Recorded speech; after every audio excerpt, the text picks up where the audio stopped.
What's up, long players? Welcome back to the Long Play Listening Party, the show where we go deep on local music, writing, recording, inspiration, gear, doing the introduction for the third time, and whatever else sounds good to us.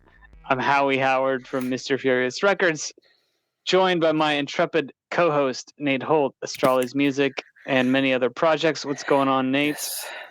Yes. Doing great. How are you? I'm all right. I'm going to go ahead and get some music going immediately. And we're having a little bit, of a weird one. We're improvising a bit tonight, listeners. A lot of musicians out there are busy. That's great. Some people, feeling a little under the weather, tired, whatever the case may be. And so we have kind of a show we weren't necessarily planning on doing. And it's a show about my new night mode record. I was not planning to do a full podcast on this record, but here we are. Album is called Continuing Worlds, and the theme of the album is the Akai AX60 synthesizer from 1986. I bought one of these synthesizers when I finished the recordings for my Only Mostly Dead project, which is the massive set of MS-20 mono synth recordings. I kind of thought, well, let's do that with a polysynth. And I went looking for vintage analog polysynths. Junos are real expensive and have some well-known maintenance issues, and so that was kind of not going to happen. The well-maintained or the... Say it again, Nate? I was going to say the nice Junos that you don't have to get and then figure out how to repair them or something are expensive. Right. I think you can find... And at this stage, a lot of them, if they're working, have been repaired. There's the foam issue where they had all this foam inside that breaks down. It gets sticky with time and can get into all kinds of places, mess up the faders. And anyway, this Akai AX60 kind of emerged as a really good bang for buck option, and so I bought one, started making recordings, and that's what you're going to hear tonight. The story, so this is up, when you hear this, it's up on Bandcamp. It won't be up on streaming yet, but I will have it up by next week's episode where we listen to some more, so it will be up on streaming by next week. I went through some adventures with this synth. I made a few recordings, and then it broke. The power supply broke, and that's a whole story. And thanks to the genius and generosity of a very nice, I think, Australian man who goes by GOLT.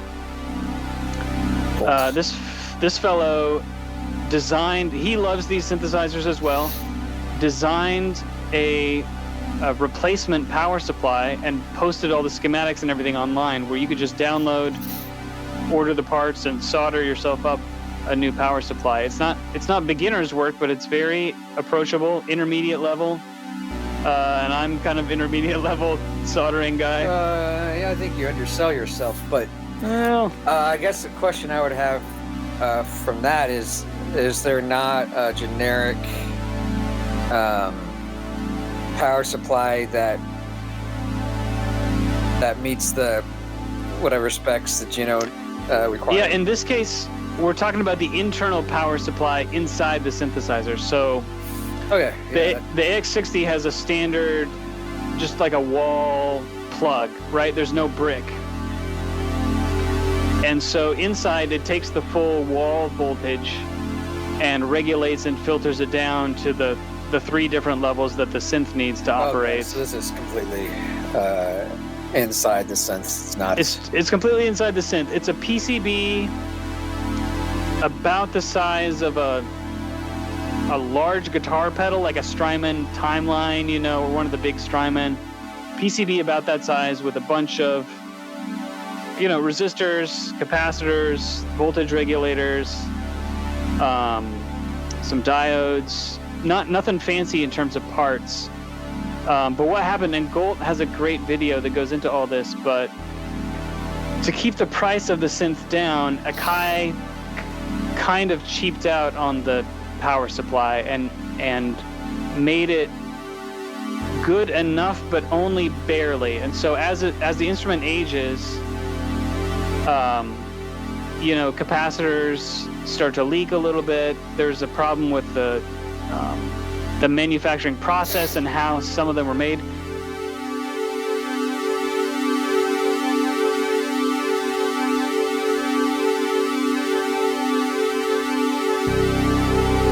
So with this power supply, as designed, it operates like right at the edge of what it's capable of. And so naturally, as the parts decay a little bit over time, since it starts off working right at its limit, it easily falls below that limit and stops working.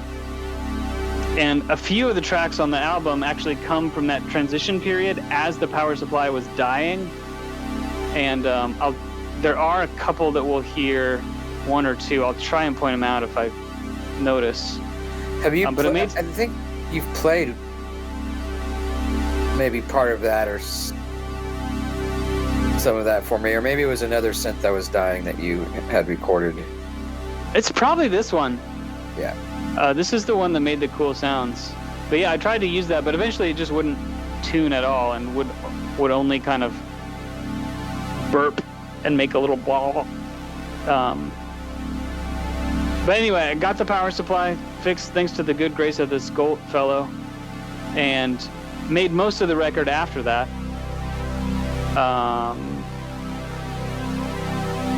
Yeah, but in the middle and end of the process, after the power supply was fixed, I was just coming home a couple nights a week, turning the synth on, going through patches, and seeing if something struck me, and I would try and do. If something grabbed me, I would maybe tweak it some. Maybe I'd totally change it. Sometimes I played it as is. And I got it used, so I don't know if it was factory patches or the previous owner's patches or a combination. But some nights I do 3 or 4 improvisations. And for that reason, and we'll find, we're kind of planning to have a very general conversation going on. I don't have a lot to say about the individual songs because I don't remember making them. I was just blowing through patches and trying stuff and being very free. I'm very proud of my playing on this record. I think it has a lot of feeling and heart, and it's where the Only Mostly Dead was kind of heady and like learning about patching and everything, and thinking about a patch, creating it, and then playing something on it. This was very emotional and just reacting to the sound, sometimes tweaking, and then putting something down in the moment and moving on. And it's the farthest I've ever gone on that type of playing, and I'm excited to do more someday. So I guess what are the general like how many oscillators, like filters are like your basic synth, what you would expect to find on a synth? Like, well, how does it stack up to? I mean, you compared it to the Juno, so I guess. Yeah, it was a Juno. It was a Juno competitor, 6 voices like a Juno.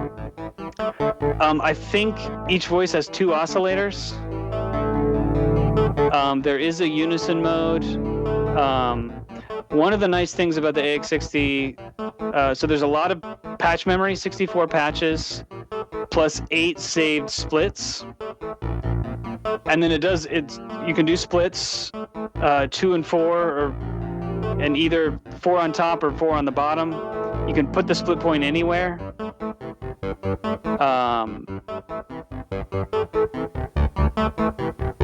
Pulse width modulation, which is great.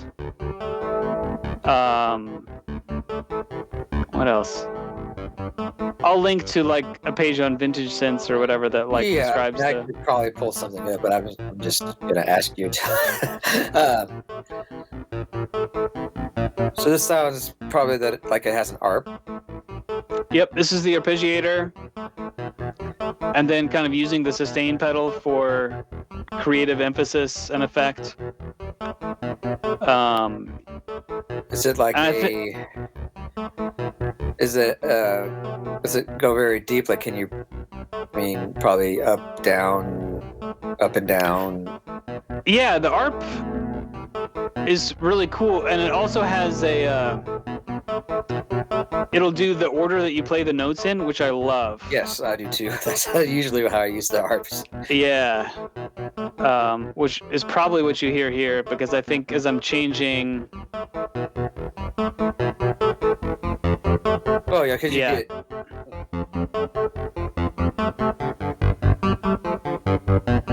Yeah, because you can just put in different... just put in different notes, release notes. Yeah. Yeah, I like the ARP on this. What about, divisions and anything like that? What do you mean, divisions?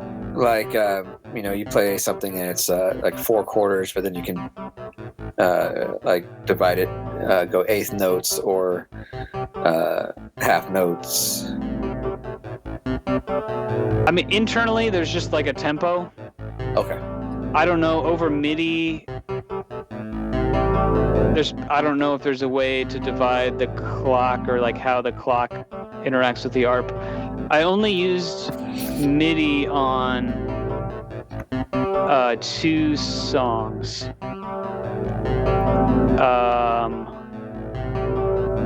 And only for notes on 1 song. Well, here's the one where I did the notes. So about halfway through the record. Oh, let me say quick. I set out to limit myself to a double LP, 80 minutes roughly. I ended up recording about 3 hours and 45 minutes of music. And so you can find that all on Bandcamp if that's what you want. Or what we're listening to tonight, and what is also on Bandcamp and what I will put on streaming, is a playlist version that's about 65 minutes, 64, 63, like something. Notes thing? Cliff Notes. It's a good... I spent a lot of time thinking about it, and it's meant to be its own listening experience that has a great conclusion. Like, there's a song that I love that's a total ending song that's not the ending of the 3.5 hour thing, which relates to the MIDI, and I'll circle back to, but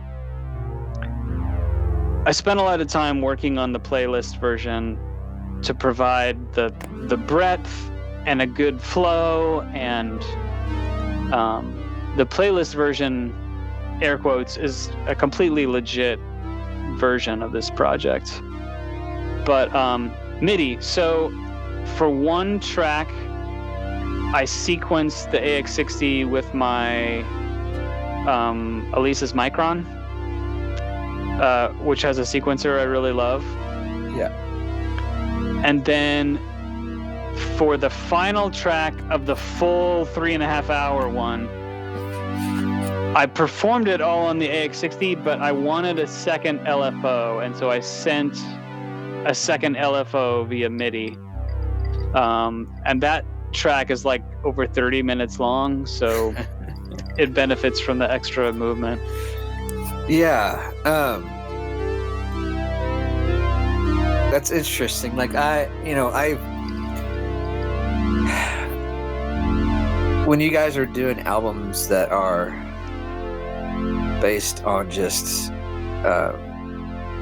synth is really impressive to me, and I would like to do that at some point. But then you had 3.5 hours of music on this, and so if I record 30-45 minutes, I have trouble weeding out, unless it's obvious what sounds good and what sounds bad. Like, it's still a tedious job to do that. So with 3.5 hours of music,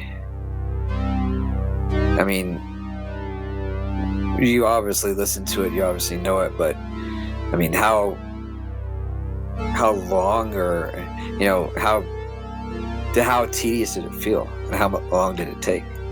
Well, it's not at all in terms of editing, because there was no editing. Everything was a complete performance with no edits and no overdubs. It's only capturing one jam in a moment exactly as I performed it. So that saves any going back. Like, I mean, occasionally I will record multiple takes, but I will pick the one on the spot. And usually my recording process, it's like I pick the first one that's good enough. I don't chase perfection in the performance.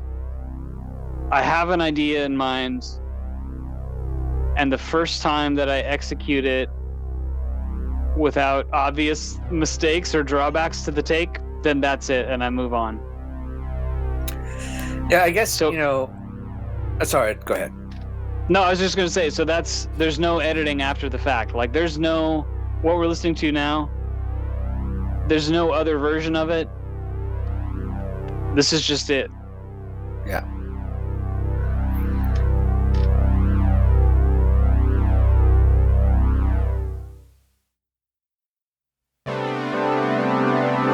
Which, on its face, sounds easy, but I mean, these are just improvised, right? Mm-hmm. Semi-improvised, I had a concept in mind when I would hit record, because I would have been jamming for a while. So, like, let's say, just to kind of draw it out, like, I load up a fresh patch I've never heard before. Hit some keys. Let's say I like the patch. Sometimes I didn't, and I move on to the next patch. But let's say I like the patch. Hit some keys, move some faders, and just kind of see. And either, within 5 minutes, either an idea has emerged or not. And the idea might be a chord I like, or a little melody, or I love how this sounds in the bass, or I love how this sounds way up high. Or I'm interested in a diminished scale today, or whatever. And see that, I was just to interject real quick, like that tone, that just kind of, droning away there. Like sometimes I can listen to that stuff for way longer than anybody would probably want to, because I'm just hearing the sort of the movement, that solo movement, maybe the pitch isn't quite, just static. And I could find that stuff very just almost meditative. Totally. Nate, people love that stuff. If you love it, if it's something you like listening to, someone else will like listening to it on the internet. Yeah, absolutely. Yeah.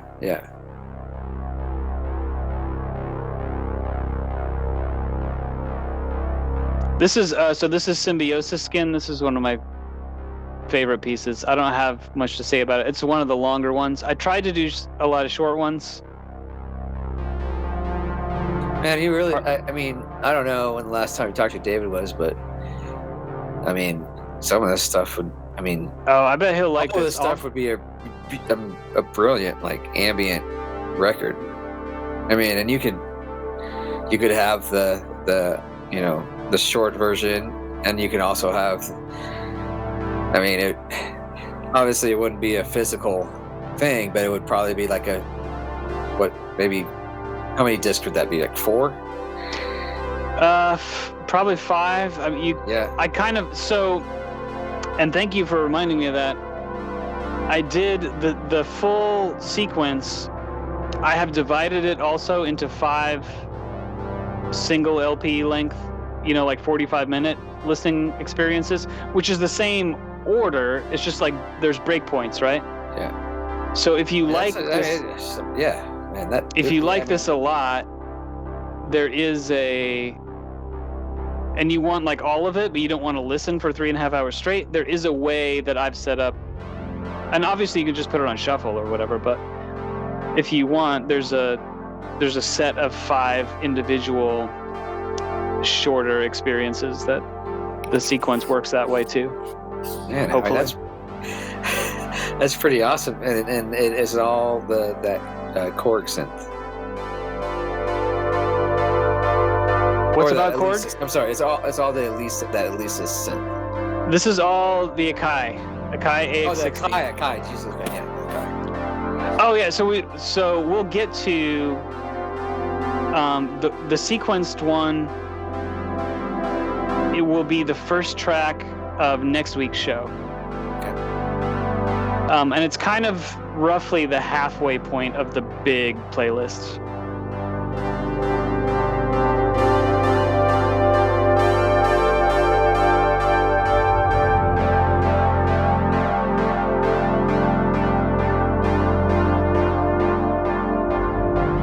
So no overdubs.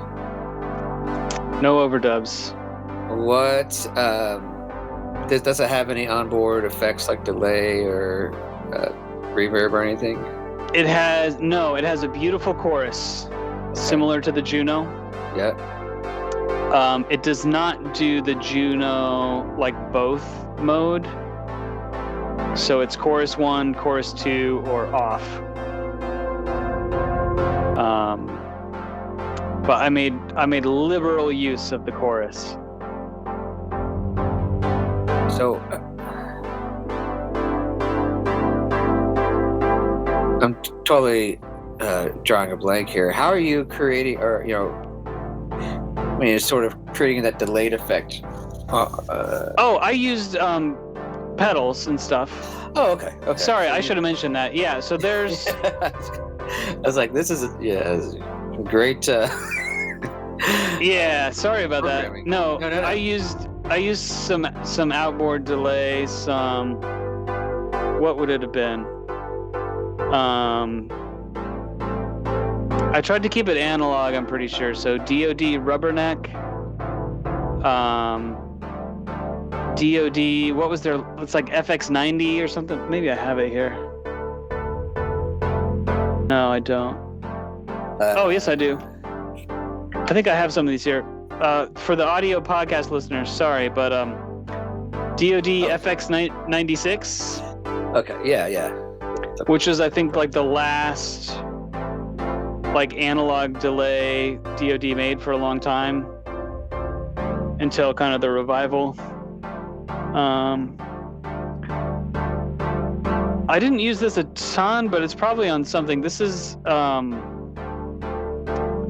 Akai analog delay that I modded to have like a momentary feedback, so you can like make it oscillate and do UFO sounds.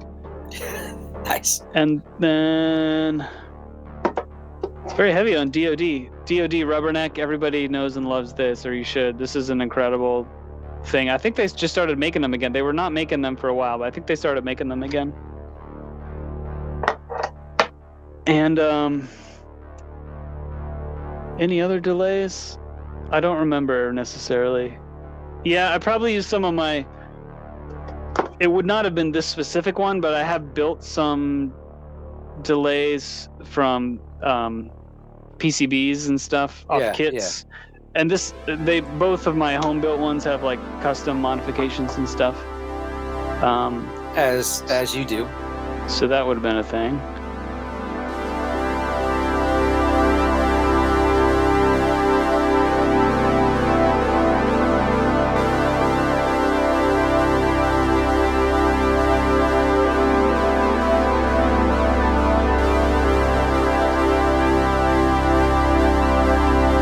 So, welcome, Scott Morris, to the Long Play Listening Party. Scott and I have been friends since we were low single digits in human years. We've made a ton of music together. We've talked about Scott, your music and the ways you've collaborated with me on some of my recent projects on the show, I'm sure, but this is your first appearance, and you may not have met Nate before. So, Nate, Scott Morris, Nate Holt. Nice to meet you. You as well. Thank you. And Scott, give me a mic check 1 2. 1 2 1 2. Pretty good. pretty good.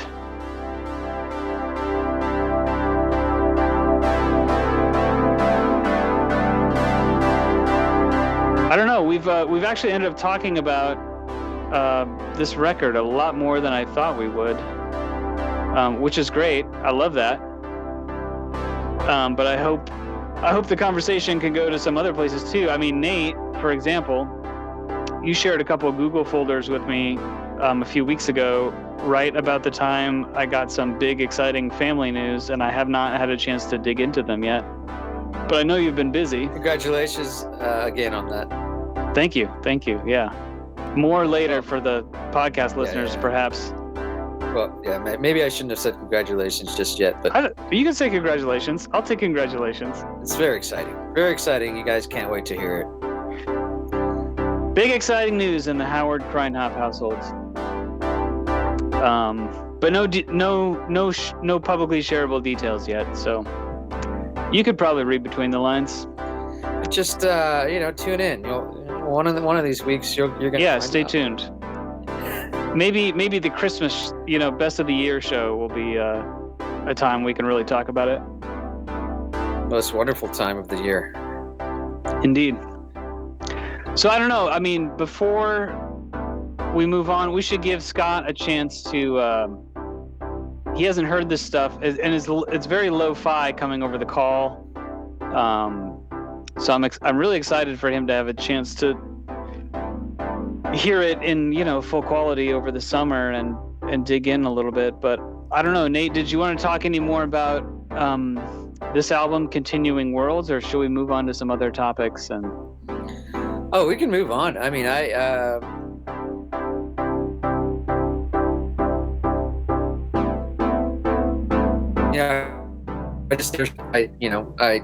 it's really the first opportunity I've had to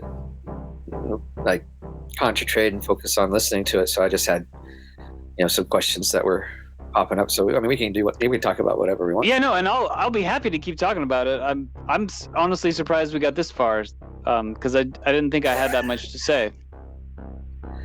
Well, I mean,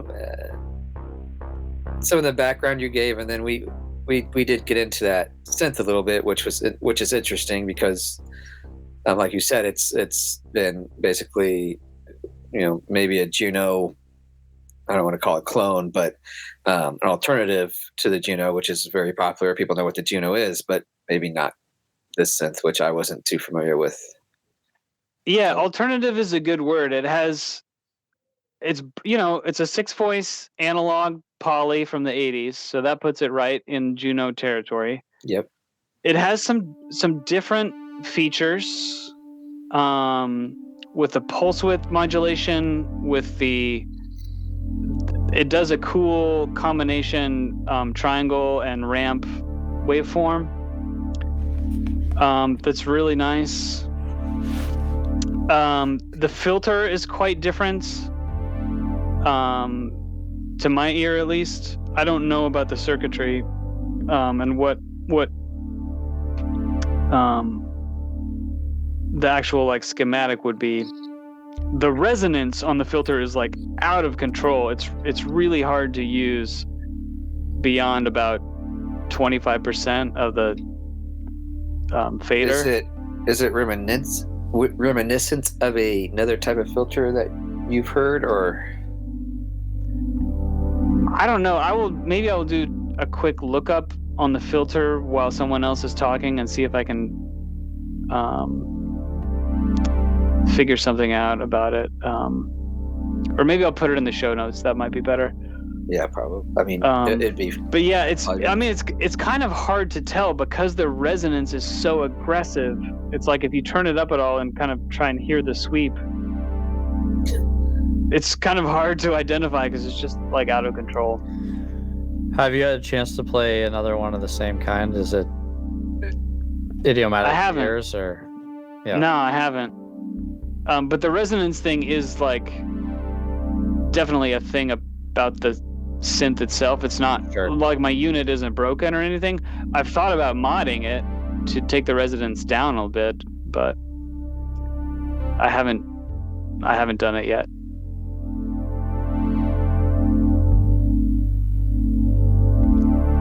This is a nice hopefully, sound. Hopefully that provides some unintended personality. This synth, I mean, if you want a Juno alternative with personality, that's exactly what this is. It's quirkier. It covers, and you probably picked up just listening to the sounds by now, it covers a lot of the same territory, but in its own way. And, if you want like classic Juno sounds for a pop track, get a Juno or get a plug-in. This is just a little bit of a different beast, and it's a little bit it's got some rough edges, I would say, compared to the Juno, and that makes it lovable to me. Right.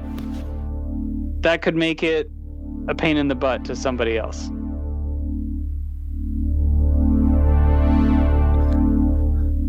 Sounds a lot like some of my jazz band drummers in middle school. That's a lovely interpretation. Yeah. So listeners, Scott's a music teacher in the family tradition. And I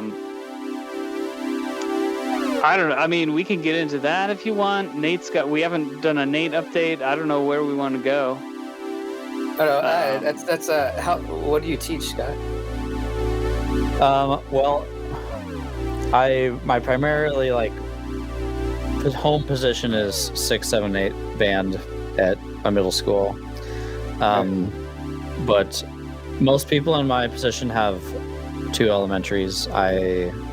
So I also teach beginning band, but I also have the blessing of going to the high school as well. So I'm still 5'12" in this position, and I get to work with the beginners to fantastic musicians at the senior level. So just a wide range of and I feel very confident in all those settings. It's just it's fun wearing different hats and going in. Just sometimes hard to switch modes quickly, but it's fun.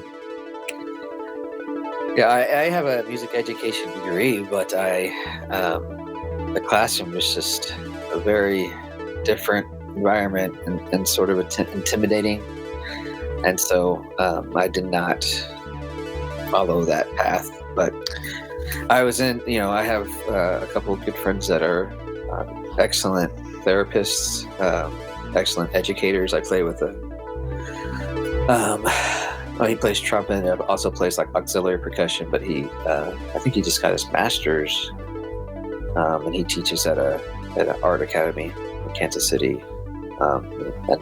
He's doing a lot of things, and it seems like he has just a really great time, going to competitions and doing all that stuff. But yeah, it's a lot of work, I can imagine. Oh yes, I mean there's no shortage of that, especially the higher as the kids get better. They offer more performance opportunities, so the administrative duties of giving them opportunities is a thing. Yeah. The kids always keep you going, the music always keps you going, but it's staying on top of everything that becomes the challenge or the moving target. Because as you do things annually, it's not like you just do things once a year. So that's like, oh yeah, how did I do that? Oh yeah, how did I do that? Yep. Yep. But yeah, I mean, I very much enjoyed time in grad school and deep in some of my electives, being able to do deep dives on electronic music like this and media and working with the Max ESP and different recordings and making samples and all that. So it's the wonderful world of music is infinite, and so we can really is learn how to do mouthpiece buzzes at the beginning band level, or sit in a room for 10 hours trying to figure out one little 10-second passage work the way that you intended it to on electronic music. Yeah. Oh, I mean, so different than when I was in school is that, you're starting off at a much, much younger age in that sort of, getting that sort of experience, getting those, electronic music is absolutely more of a focus, and just because that's what is, kind of proliferated, or has proliferated since. So I always am in awe of what, kids that were, when I was their age, like what I knew versus what they know. I'm like, it's amazing how much further ahead they start out. Yeah, because I mean, I definitely even run into some students who are connected to the music department in the high school, but like are not necessarily band kids that are doing some like crazy stuff, or like they connected with like a sound and lighting place, Yeah. and doing some really interesting high quality musicianship work, but aren't necessarily in the band. So I do know what you mean. And I guess that's what I kind of find, kind of looping back to the drummer. Well, and a lot of these things, it's like you'll find it or it finds you. Like, I don't have a time to like do a full drum set curriculum to find my best drummers, but they sort of emerge, right? Yeah. So in the electronic music world, or the people doing like sound stuff in the community, or like through studio work, or even like movie and film, like those people just like they gravitate towards that. They love it. They get their answers, questions, and find the people out and figure it out. So it's just kind of like, if you love it, you figure it out. Yeah, I couldn't agree more. If you love it, you figure it out. And this is actually our break time, fellas. So I'm hoping we can just roll straight through. But listeners, we're gonna let you go for this week. You can pick up Continuing Worlds on Bandcamp only right now. But by next week, I'll have it on the streaming platforms, the selections from Edition that we're listening to on this show. But I encourage you to explore the long one and just treat it like something you could throw on shuffle. nightmode.bandcamp.com, links in all the descriptions. We appreciate you listening. This has been the Long Play Listening Party. Later, everybody.